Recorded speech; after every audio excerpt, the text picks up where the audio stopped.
Hello, ladies and gentlemen. We will be with you very shortly. We're just taking care of a couple of technical aspects of the show on our end. We've got something exciting planned for you today.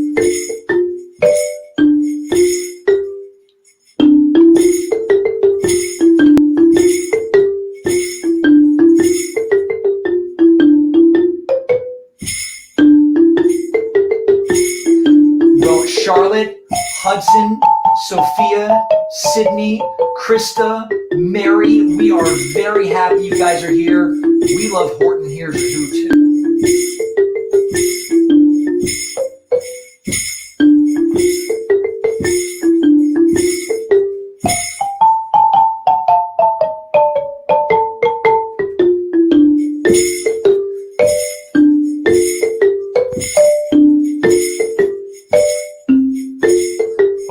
Andrea is in the house. Hello, Max. Hello, Andrea.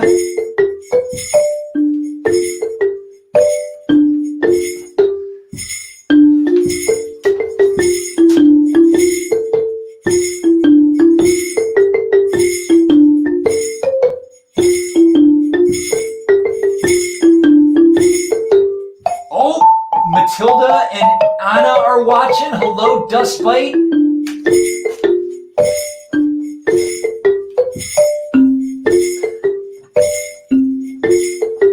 Well, hello, everybody.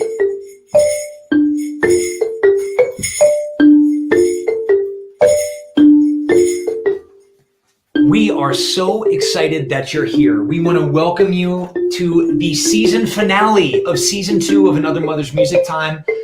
We decided after last week, we had such a good time telling a story to music that we think that should become a regular part of the show.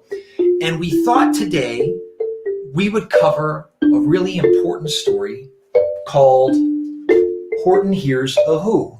Maybe some of you know it, maybe some of you don't. What's going to be interesting about this today is that usually you read books like this by looking to the pictures, but this time, instead of using pictures to tell the story, we're going to use music, and we'll keep the words too. Hello, Alicia. We're so happy you're back. Mr. Palumbo, it's nice to see you here as well. So, without further ado, here's Horton Hears a Who.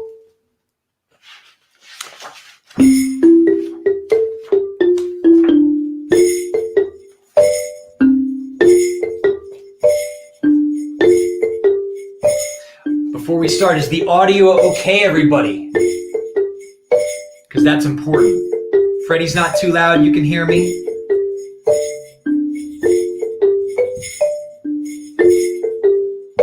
I'm hoping so.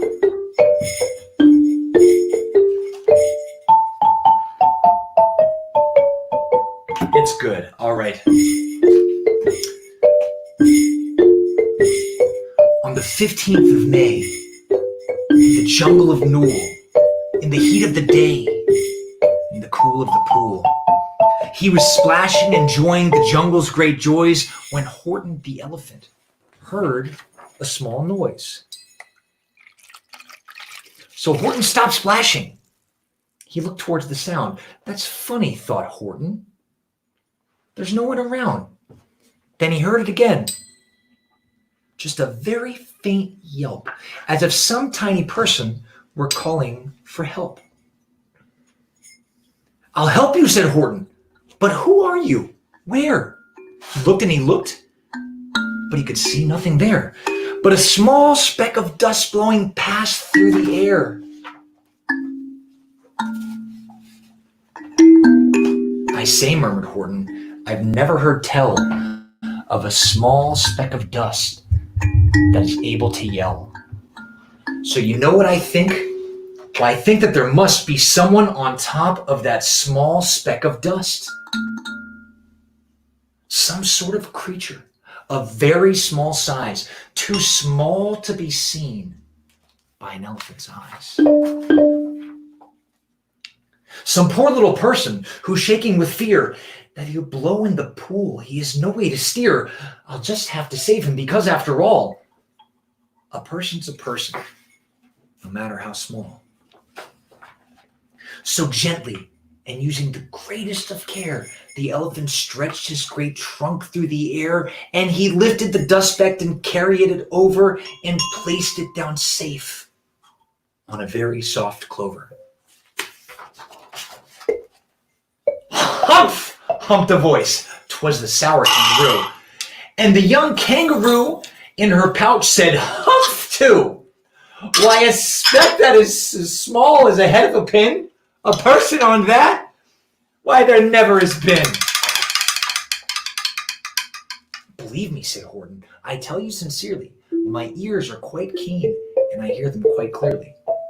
I know there's a person down there, and what's more, quite likely there's 2, even 3, even 4. A family for all that we know. A family with children just starting to grow. So please," Horton said, "as a favor to me, try not to disturb them. Just please let them be." "I think you're a fool," laughed the sour kangaroo. And the young kangaroo in her pouch said, "Me too! You're the biggest blamed fool in the jungle of Newell."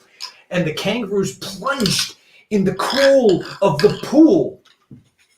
What a terrible splashing! The elephant frowned. "I can't let my very small persons get drowned. I've got to protect them. I'm bigger than they."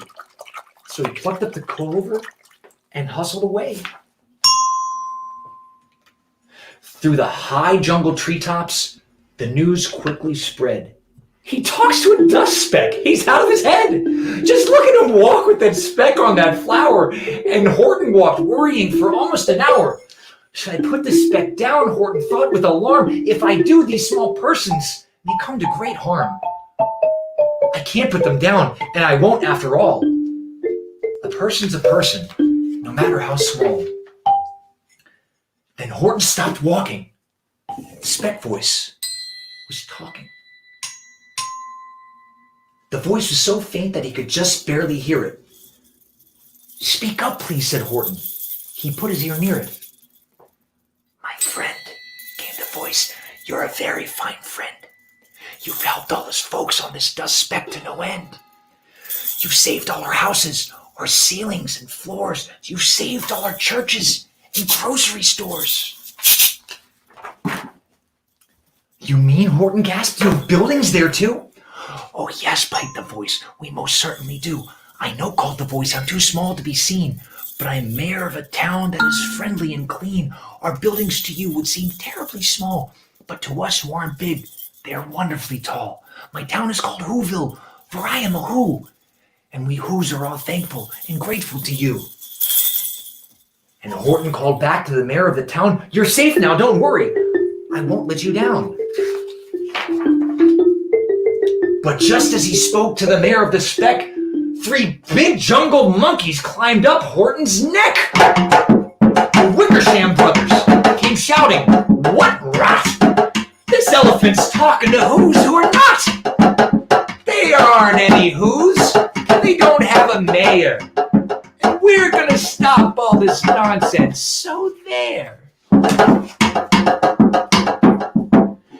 They snatched Horton's clover. They carried it off to a black-bottomed eagle named Vladikoff.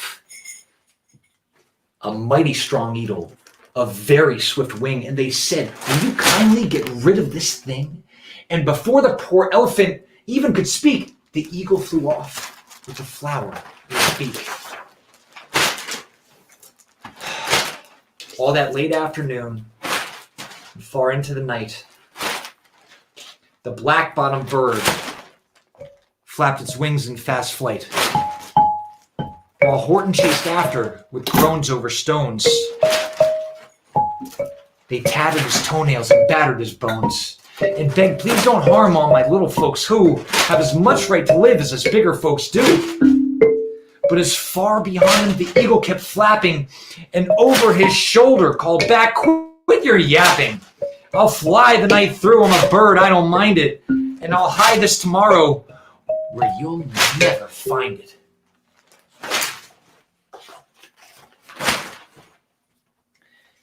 And at 6:56 the next morning he did it. He he let that small clover drop somewhere inside of a great patch of clover 100 miles wide. "Find that," sneered the bird, "but I think you will fail." And he left with a flip of his black-bottomed tail. "I'll find it," cried Horton. "I'll find it or bust. I shall find my friends on my small speck of dust."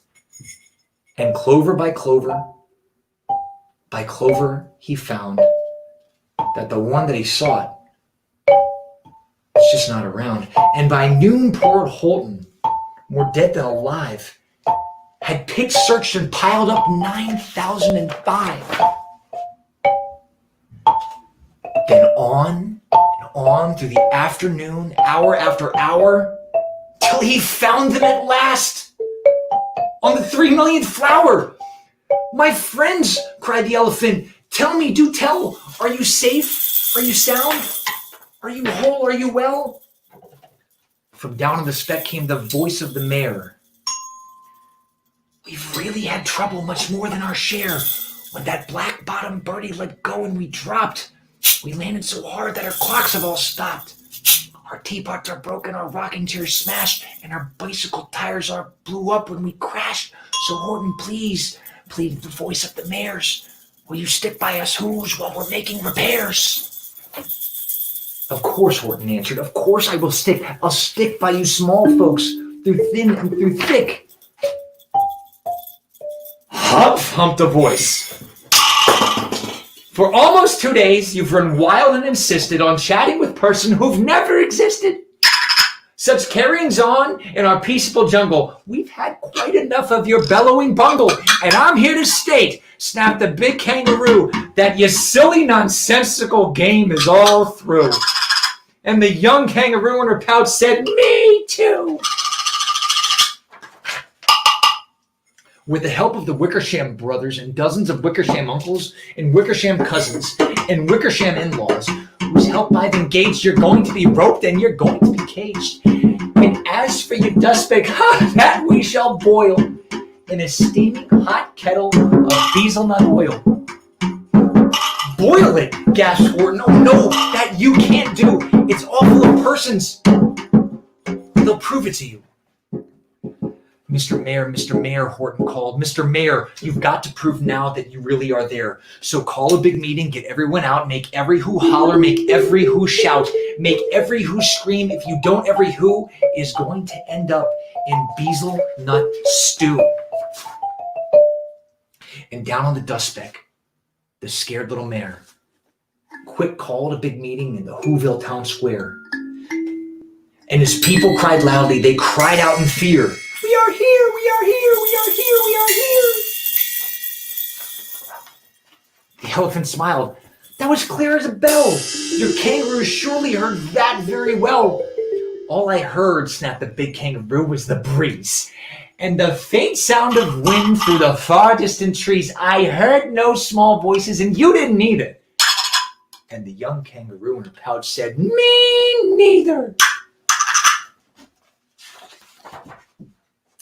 "Grab him," they shouted, "and cage the big dope.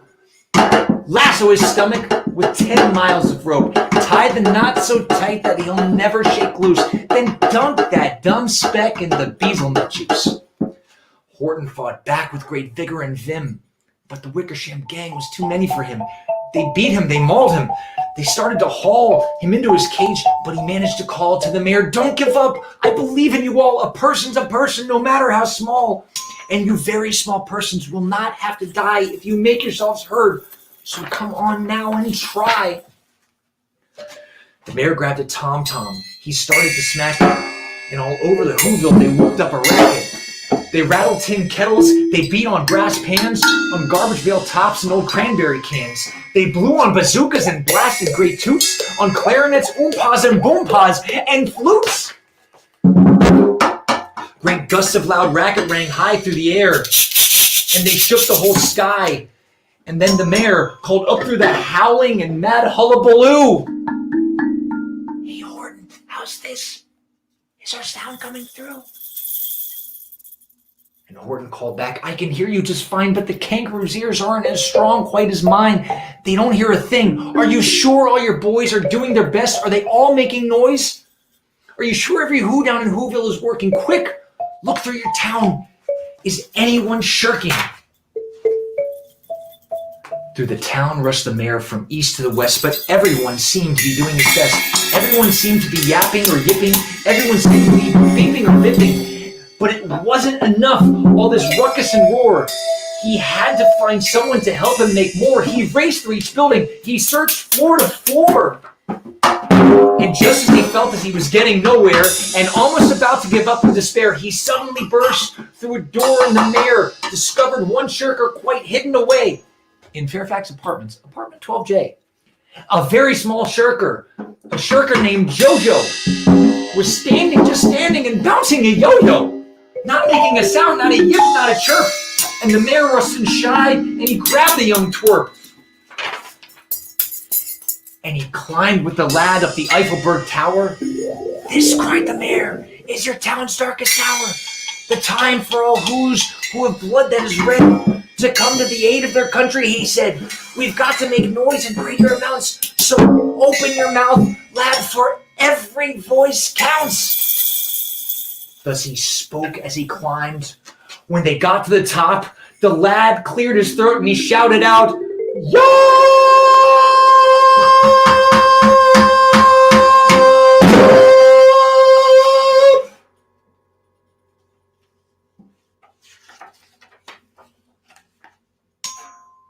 And that yop, that one small extra yop put it over.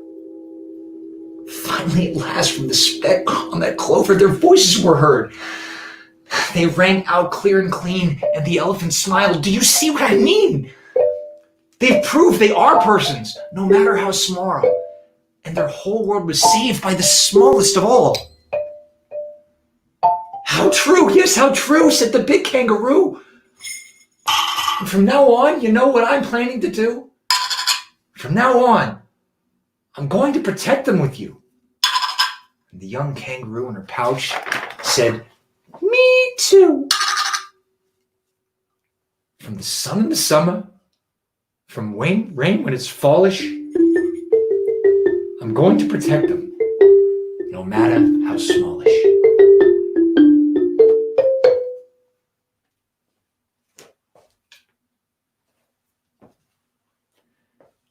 So, ladies and gentlemen, this is officially the 80th episode that we've done since we started this in March.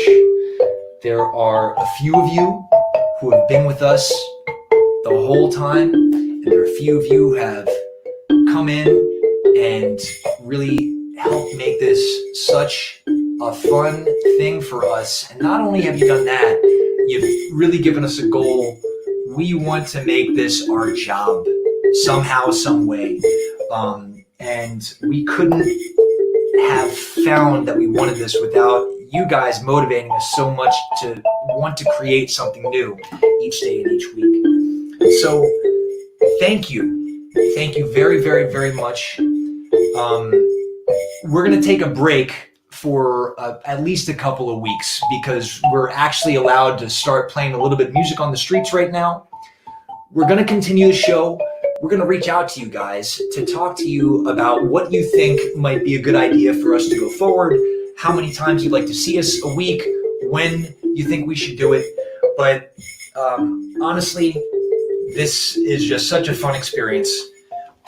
We thought this book was especially appropriate given what's going on today. It's about, helping and standing up, and we could always use more of that in the world, especially now. So we're going to take a small pause now. We're going to take a break in a podcast, and we're going to talk a bit more about why we chose this book, how we decided to organize this, a little bit of the background of Dr. Seuss, and maybe a little bit about the future of what we want to do. We're going to do it also live from the Facebook and YouTube channels. So if you guys want to come in and give us your feedback about today, about what we're doing in general, we'd absolutely love to hear it. So, very, very importantly, I want to say thank you, Krista and Mary. I want to say thank you to Andrea and Max. My dad, of course, has been very supportive. Charlotte, Sydney, Hudson, Sophia. We get so happy when you guys come on. My friend Dustbite from TikTok and her wonderful daughter Tilly, thank you for staying with us. And I don't know who else joined. Not everybody commented in, but Alicia also commented in, our friend from London who's been joining us as well. Thank you guys. It's really wonderful to do this with you. This is Freddie Date. This is Mr. Guy Palumbo. We are Another Mother. And please tell your friends and your schools and communities about what we do. Even if you're far away from us, we can do classes and read stories just for you through Zoom, or do special live sets, things like that. So you're the best. We'll see you next time. Or we'll see you on the podcast in a few minutes. If the weather's bad tomorrow, we'll be doing a live stream. Otherwise, we'll be playing on the streets. So thank you. We will see you guys in just a bit. Bye. Hey, Megan. Love you too, Charlotte. All right. Peace, everybody.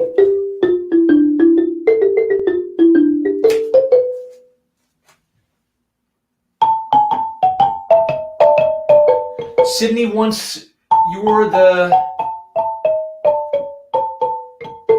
What is it? Hold on. I wanted to... Yeah, what does Sydney want? We're getting a special request.